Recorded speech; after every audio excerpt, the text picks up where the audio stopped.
ఈ ఆలయాన్ని అభివృద్ధి చేయాలని, ఒక పెద్ద ఎత్తున చేయాలని, వేములవాడకు దగ్గర ఉంది కాబట్టి ఒక శివాలయం, ఒక శివక్షేత్రం ఉంది. సేమ్ ఆ విధంగానే మాకు శివక్షేత్రం అంత పెద్దగా కాకుండా కానీ ప్రజల్లో ఈ చుట్టుపక్కల 20-30 గ్రామాలకు సౌకర్యవంతంగా ఉండేటట్టుగా ఈ ఆలయ నిర్మాణం చేయాలనుకుంటున్నాం. ఈ ఆలయం యొక్క ప్రశస్తి ఏంటంటే ఇక్కడికి వచ్చిన స్వయంభూ కాబట్టి ఈ బుగ్గ నుంచి నీళ్లు వస్తుంటాయి.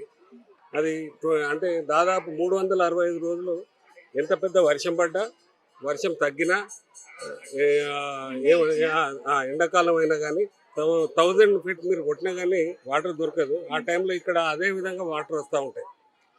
ఈ వాటర్ కూడా మీరు టేస్ట్ చేస్తే ఎట్లుంటుందంటే తీయగా, ఏదో షుగర్ వేసినట్టుగా తీయగా ఉంటుంది వాటర్.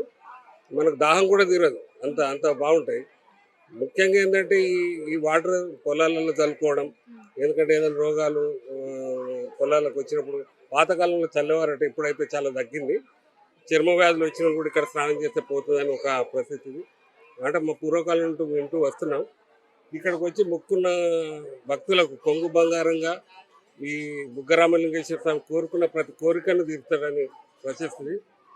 సో ఈ ఆలయం మొట్టమొదటి చైర్మన్గా మా కమిటీ సభ్యులు ఏర్పడడం మాకు చాలా సంతోషంగా ఉంది.